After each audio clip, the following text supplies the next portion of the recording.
here are my three main ways to monetize a newsletter. Basically, starting off with affiliates. These are really easy to get, but it's unreliable income.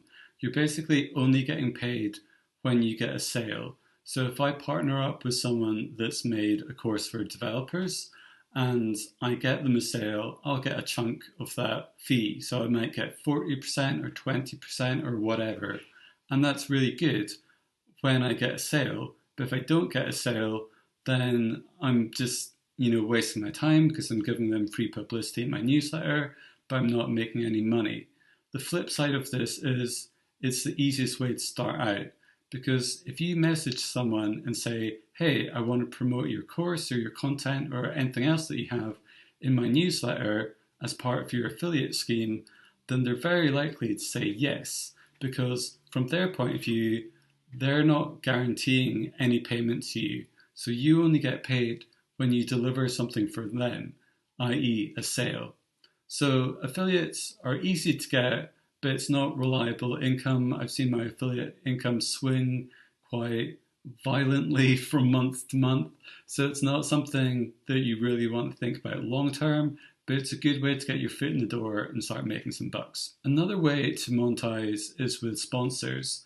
Now that's a lot better than affiliates, because if someone sponsors your newsletter, then you're getting guaranteed income. So if someone sponsors for, say, a month or 3 months or a year or whatever period, you know that you're going to get, $50 a newsletter or $100 or $200. And that's guaranteed because you've got the money in advance.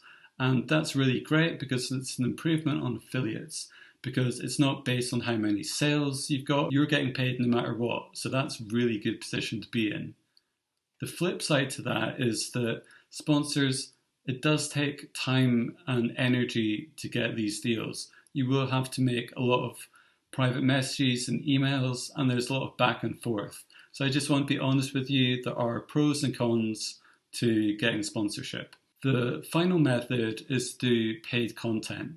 That could be where you have a free newsletter and then you have a premium version of that, or it could be linking to a book that you have or an ebook or a video course like this, or anything else where you're asking your audience to pay. Now, this has a lot of advantages because if you think about it, if you're creating a relationship with your audience and you're giving them some content already, and if you say to them, hey, if you want more of this content or a more advanced form of this, then pay, $10 a month, $20 a month, $100 a year, whatever you decide, then that's a really good position to be in because you've already established like a relationship, you've got trust, they know what to expect, and that's like a really good position to be in. Whereas with sponsors and affiliates, you're putting these other people in front of your audience, and it could vary week to week or month to month, and you're essentially a middleman between the sponsors and your audience. It's a really good position, if you think about it, to have a one-to-one direct relationship with your audience, and that way you know what they want and you're providing something that's really valuable to them. I think that there's also a lot more control. So with things like affiliates, they might change their terms or they might end the scheme. With sponsors, there is a lot of churn. But with paid content, you can just keep on promoting the content that you have. And you have a lot more say and a lot more control. Obviously, it's your content, so you can set the prices. So that's a really powerful factor. You can't set the prices of an affiliate, for example. So these are some of the advantages. The disadvantages is pretty obvious, is that you have to actually create something. So you have to create another newsletter. You have to create premium content. You have to create a video course. And, that takes time and energy and skills. So you have to weigh these things up. So this is basically the three main ways to monetize your newsletter. I would recommend starting as soon as possible with sponsorship, but you may want to get some money early doors with affiliates. And paid content is a really great way, finally, to monetize a newsletter. There's people like Scott's Cheap Flights. Scott Keys sends out cheap flight deals. He makes like $4 million a year. And that's a great example of paid content. Now, obviously, there's not a million examples of that. It's really hard to get to that level, and I'm not going to sugarcoat it. But that's what is possible in the newsletter audience today. So you really want to think about which way is best for you. And I would suggest doing a kind of building block system where you start off with the easy gains like affiliates, you go into sponsorship, and then maybe you think about making some paid content as well. So I wanted to start off with talking about when you can monetize, and that's as soon as possible. Please don't listen to anyone that says, oh, you have to have like 5,000 subscribers or 10,000 or 20,000. It's just really dumb and it's not true. I actually started to monetize when I had 50 subscribers on the first day that I launched. I went viral on Hacker News and I sold my first ad. So I realized like not everyone's gonna, go viral when they start a newsletter. I get that, but you can totally monetize straight away. So basically, affiliates are really no risk for the other party. All the risk is for you. So they're a good way to start off with if you can't get sponsors just yet, but you don't want to stay on affiliates forever because it's really dependent on someone clicking on that link and buying it. So what you want is sponsors because that's money in the bank, that's money up front, and you know for sure that you're getting paid. But really, you should be trying to get sponsors as soon as possible. Don't listen to what anyone says. If you've got 300 followers for your newsletter and you've got like a high open rate, like 40 or 50%, that's, roughly about, 150 people or so opening your newsletter, and that's got value. So maybe you're not going to charge mega bucks for that, but it's got some kind of value, and especially like nowadays, most newsletters are really niche. So if you're around like a niche theme, like working from home, or I don't know, like the latest JavaScript framework or something really specific, then yeah, 300 people or 500 people is worth money. So you can definitely start monetizing as soon as possible. Please don't put it off. And I just find it really strange when people say like, oh, I'm going to start monetizing when I've got 10,000 subscribers or 20,000. It's like, why wait? You could be making money just now. So really, you want to start as soon as possible. So we're going to go over finding affiliates for your newsletter just now. One of the best things about affiliate income is basically it's quite easy to get from publishers, because if you think about it, say someone's offering a course and you email them and say, hey, can I get an affiliate link for your course? You don't have to do anything. I'm going to promote it in my newsletter and I can make you some money. That's a pretty good sell from their point of view. Luckily, finding affiliates is getting easier by the day. Gumroad has this amazing built-in affiliate system. You can automatically just add someone as an affiliate. So it's a kind of like hidden trick of mine, and I don't think other people are really doing it yet. But yeah, Gumroad is basically a gold mine for finding people with affiliates, because everyone on there will be able to offer you an affiliate deal if they wish to. So here I've just searched for developer. There's like 223 products. So there's a lot of potential there. So yeah, you can find loads of stuff on Gumroad. It's not just programming. You can find ebooks for any and all descriptions, loads of different topics to explore. So yeah, get searching on Gumroad. That's part of your homework. And hopefully you can find some cool products and you can contact these people and you can get making some affiliate income. Another really good place to find affiliate deals for your newsletter is this website called aftable.com. It's made by someone who's used the same kind of no-code system that I've used called Sheet2Site by my buddy Andre Asimov. It's really cool for getting a quick site like this up and off the ground. So anyway, this person has laid out a really good website where it lists all these schemes like domain names, like Namecheap, hosting, like Bluehost, and it shows what the commission rate is.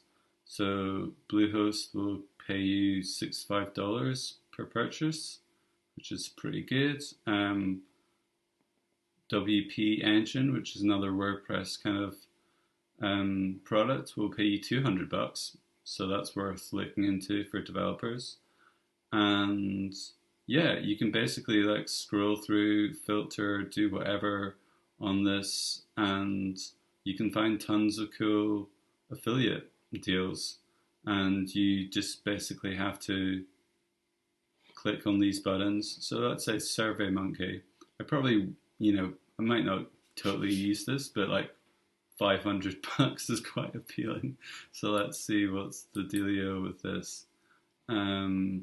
So yeah, so we're on the SurveyMonkey affiliate program, and then join program, and then yeah, what you'll do for this is fill out a form and then just pop the link into your newsletter, and then you could potentially get $500. So yeah, aftable.com, and it's really cool because Benny has laid out the company, how they pay you by PayPal, what percentage you get, whether it's recurring, because some of these are just one-off things, some of them are recurring. I know Webflow's got a pretty good program. For the first year, you get a pretty generous percentage. Yeah, wow, 50%. That's really cool.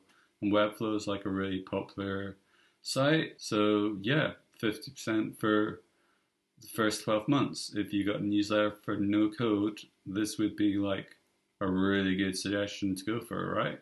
So yeah, check out aftable.com. So although affiliates are like a really good way to get started with monetizing a newsletter, you don't want to be overly reliant on them. The fact is that you're only getting paid whenever you create a sale for someone else. So it's not as regular as, say, having a regular sponsor where you're getting paid, say, $50 or $100 for every edition of your newsletter. And it's not like content that you can just make yourself and choose your own pricing for. So an example of this is someone just cut their affiliate rate. So I used to make 40% for this company, and now it's getting cut to 20%. So that's obviously like disappointing. It's their prerogative. It's their company, of course. And they are also saying that if I don't generate any sales in like for every 3 months, they'll like kick people off the affiliate system as well. So basically, like every affiliate for this company is now getting their commission rate cut in half, and they're also going to have to make sure that they generate like commissions or sales every month, but pretty much. So this is like an example of like not wanting to be reliant on affiliates, because obviously you don't have any control of the pricing, and it can seem really lucrative at first, but if someone else can say overnight, oh, I'm changing it from like 50% to 25%, or from, 40% to 20%, like in this example, then that's not a good situation for you to be in. There's also the fact that, like in this case, they're saying that you have to basically produce leads for them and commissions for them constantly, like every month or at least every 3 months. So this is also something that you might want to consider. So basically, you do not have control over how much you're getting paid and things like that. So it's a lot better to eventually move to like sponsorship or to paid content. But affiliates are still like a good way to start out, and they're a good way to earn some money while you're looking for other ways to monetize your newsletter. Okay, so I wanted to give you an example of when something goes wrong when monetizing a newsletter. Basically, I just sent out my job board newsletter yesterday, and usually I don't get many unsubscribes, and 12 people left my list yesterday, which is a bit like big for me. And I can see like this time last week, Yeah, I gained followers after my last newsletter to the job board. So I went in and had a look. And yeah, this was the last newsletter I sent. And the affiliate link I had here was talking about doing like revenue reports and showing people how people have grown their businesses. And I gave an example of Peter Levels, who makes 600K a year with Nomad List and Remote OK. And he's like one of my favorite entrepreneurs and a really cool guy in general. But I may have judged this because this is an audience that are looking for work. So they might not be looking to start their own business. So this one, this email got quite a few unsubscribes. So I'm going to learn from that and not have this link in future because it seems to be not what my audience likes. I can look at a previous report where I had an affiliate for a product. So this is talking about this very course and telling people that they can pre-order the course. So maybe this tells me that my audience are looking for jobs. I know that already. Maybe some of them have newsletters, so on the side, and they do want to monetize them. Awesome. But it sounds like maybe they're not wanting to start a business, or at least they're not wanting the product I had in my last newsletter. So something I would really recommend is go into your analytics in whatever newsletter email service you use and look at the reactions that you have. And, like one or two unsubscribes is totally fine, but just like check out the pattern. For me, I usually don't get many people leaving my list. So although it wasn't a huge number that left, I'm still kind of like, okay, this is not good and this is unusual. So I'm going to fix that. So you really want to keep an eye on what your audience likes and dislikes, because you have to remember that you're nothing without your mailing list, and you really need to appeal to people, get people opening it, get people sharing it, get people enjoying it. So if you're delivering ads or affiliate links or anything for that matter that people aren't responding to and people dislike, then you've got to get rid of that and fill it with good stuff. So the number one question I always get asked is how much to charge for an advert depending on how many subscribers you have. There isn't really any information about this, which is why I made this course. And I really just had to feel around and just put numbers out and see what people said yes to. So this is a chart that I've made based on my historical pricing. And all these price points are ones I've sold adverts to. So you can basically see for the first advert, I had $7.50, and that was for 50 subscribers. And basically, that was a kind of a little bit exceptional because I was going viral on Hacker News, and I felt like the newsletter was going to grow quickly, so I could ask for money straight off. But I think really, 50 subscribers is worth something. So you should always try and get paid as soon as possible. But basically, the easiest way to think of this chart is that if you have 1,000 subscribers, you charge $50. If you get 500 more, you add $25 to the price. So that means at 2,000 subscribers, you charge $100. So we can work backwards and say, okay, if I can charge $50 for 1,000 subscribers, then for 500, it should really be about 25. So if anything, I was actually like undercharging here.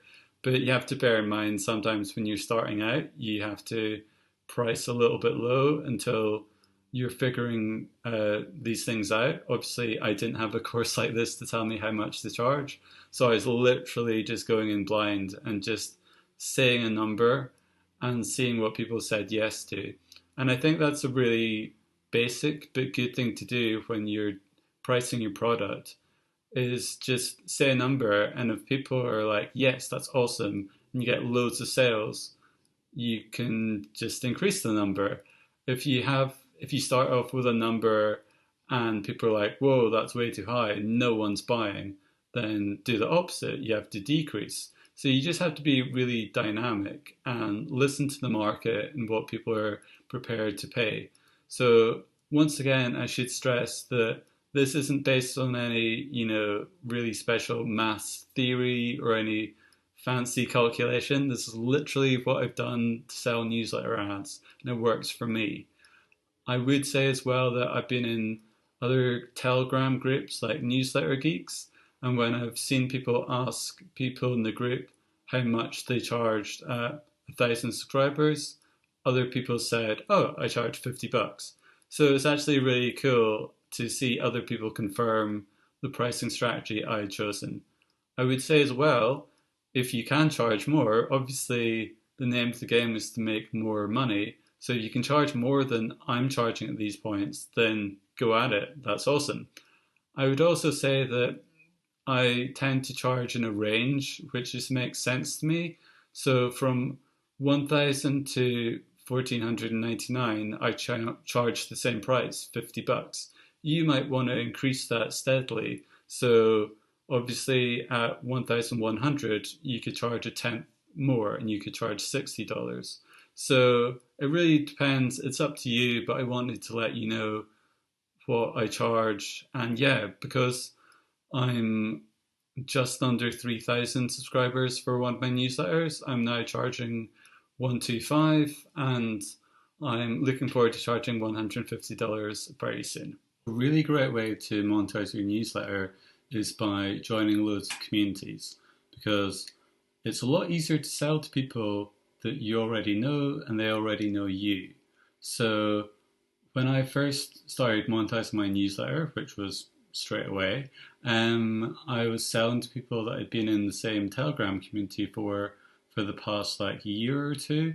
So it was a lot easier to sell them because they knew, for instance, I wasn't going to just take their money and then run off and not do an ad or do anything dodgy. So I mean, I really think building relationships with people is super important in when you're making a business and entrepreneurship. So here are a few groups or networks I suggest you join. You definitely want to be on Twitter. You probably are already, but it's a fantastic place to find sponsors. All you need to do is send out a tweet saying hey, I've got a newsletter on diversity in tech. I've got 500 subscribers. Get in touch if you'd like to sponsor my newsletter or something along those lines. So Twitter is really good. It's one of the biggest social networks out there. There's millions of people that use it. Twitter is essential. You need Twitter. IndieHackers.com is a great place as well. The good thing about that is that obviously Twitter has got loads of people that aren't entrepreneurs and don't have the ability to sponsor you, but IndieHackers is full of people that have businesses of varying sizes, and they're full of people that are making money. So it's a fantastic place to go. Obviously, you want to respect the website and you don't want to just go there and post about sponsoring your newsletter and then never do anything else. So I strongly advise that you participate properly in the website, because that way you'll just have a better experience and people will take you more seriously. Obviously, if you just come by and you're suddenly talking about your newsletter and what people can do for you, people probably won't give you a very good reception because you're just, flying by and posting and then leaving. Another suggestion I think is worthwhile is going into Slack groups. There's tons of those. You can find all kinds of directories for Slack groups. There's loads of ones for tech, obviously. So they're another option for kind of increasing your network and finding more people. Some of the ones that I use that I've found sponsors on have been in Telegram groups. So that's places like Whip, MakerLog, Solo Founders, and Newsletter Geeks.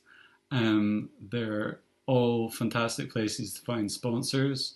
I think especially Whip, most of the first people I found were in there.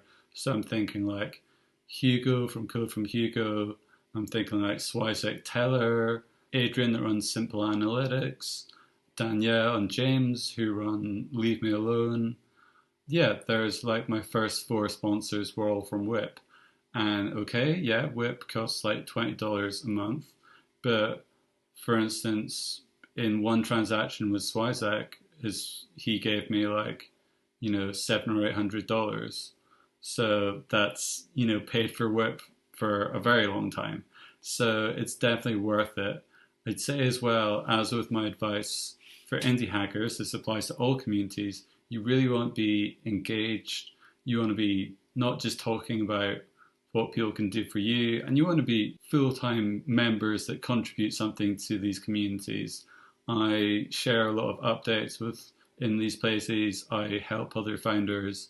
These aren't just a means to an end for me. I really enjoy hanging out and making friendships in these groups. And yeah, I strongly suggest you do the same. But at the end of the day, they are a good place to find sponsors or other ways to monetize your newsletter, like affiliate deals. But just be respectful and contribute to those communities. Okay, so I wanted to go over the pros and cons of selling to other indie hackers or makers or solo founders or however you want to describe them. So there's lots of advantages in this approach. The main one is that people are able to make decisions, because if you're emailing or tweeting one person and they run their own business, then they're the founder, so they can decide things really quickly. So the good thing is that you can get a really quick turnaround in decisions. If you pitch someone and you're talking to them, they can decide there and then whether they want to sponsor your newsletter or give you an affiliate link or anything else. So that's a really good point to remember. The other thing is they're a lot easier to contact. I've already gone through the fact that you can meet people in communities really easily, like Telegram groups or Slack groups or IndieHackers.com or Twitter. So these people are fairly easy to contact. You can just send someone a message or just say, hey, I just sent you a DM. Can I talk to you about, reaching more developers with my newsletter? It'd be great if you could sponsor some editions of the newsletter or something to that effect. So there's a lot of good reasons to have indie hackers as your sponsors. But a disadvantage is obviously if someone's making, a couple of $1,000s a month, they don't have like a huge budget. So they're going to be more conservative. So they might just say, okay, I'll sponsor one newsletter edition at a time, or I'll sponsor one newsletter, and if it goes well, I'll sponsor more. So in that case, that's not really ideal for you. It'd be a lot better if you could sell like 1 month's worth or 3 months worth or something like that, or even have a year. So there are some disadvantages. So if you're able to land a bigger sponsor, then you can have a lot more long-term security. You can have people like Pat Wall's got a newsletter sponsor for his products, which is starterstory.com. And the email sending company Clayavo, I think is how you say it, they sponsored him like $1,000 a month for a year. So he had like a lot of security up front. But for those kind of B2B, business to business relationships, you're going to have to spend a lot more time, and it's going to be harder to find that contact information, and it's going to be a bit harder to build that relationship. Because if I want Stripe to sponsor my newsletter, well, I have to know someone at Stripe, and Stripe's like a huge organization, and I might get through to, I'm not saying this is impossible, by the way, I'm just saying it's harder. So I would have to contact one marketing person at Stripe. They would need to talk it over with their team. They would need to get approval from their line manager. They would need to run it by accounts, yada yada. You get the picture. There's a lot of people to convince.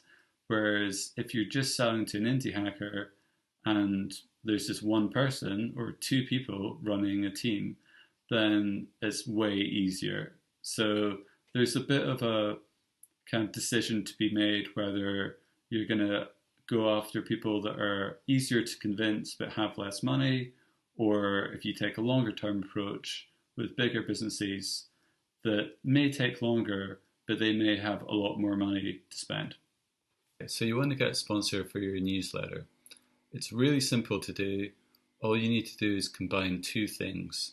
So you have your audience on one hand. So in my case, I've got an audience of people that are learning to code in one newsletter, and the other newsletter are people that have learned to code and are looking for their first job. And on the other side of the equation is you have people that want to get in front of your audience, put those two together, and you've got some money happening. So what I want to do is find out the people that want to get in front of my audience, and I want to send them an email or send them a DM on Twitter and say something along the lines of, hey, I've got 3,000 developers on my mailing list. You have this product for developers. Do you want to get in front of them? Or something along those lines. But I'm on the IndieHackers website just now. So this is indiehackers.com. Fantastic website, period. Just for the podcast, interviews, getting inspiration as an entrepreneur. But that's not why we're here just now. So we've gone on to the products page. And this is a really great way to find leads. So for instance, I've got a newsletter that is linked to my job board. So I really want products that are aimed at people that are looking for jobs. So let's have a think about this. Okay, we've all been in this situation before. You're looking for a job. So apart from the jobs in the email, what other things would a job seeker want to know about? Well, they could want to know about how to get interview tips, or they could want to know about how to get better at their skill set so that they've got a better chance of getting the job. But for now, let's stick with the interviews because that's a really crucial part for developers. So in IndieHackers, you can search by different product. So I'm just going to put interview in here, search, and see what it comes up with. So straight away, I've got Exponent, which says advance your tech career. Okay, that sounds a good bet. We've got Talk Hiring, Smarter Interview Prep for Career Readiness. Okay, that sounds good. Interview Buddy, they make $4,000 a month. That sounds good. Ace Your Full Stack Interview, land the job you love. They make $1,500 a month. Algo Expert, wow, they make 40 grand a month. That's huge. I've got an affiliate deal with them. Daily Coding Problem, so newsletter for interview questions. And CoderPad, wow, they are doing really well. $335,000 a month. Yikes. So I've already got here like half a dozen companies that I can approach now that are going to be perfect for my really niche newsletter. So let's click on CoderPad. Let's see what they're about. So, okay, so their creator is Vincent Wu. Cool, let's see what he's about. So click on his profile, go to his Twitter page. Yep, I'm already following him. And click in messages, and boom, straight away I can send this guy a friendly message asking him to sponsor my newsletter. It's really as simple as that. And then you can go back to IndieHackers and repeat that step over and over and over again. And this is just one way that I've found people to sponsor my newsletter.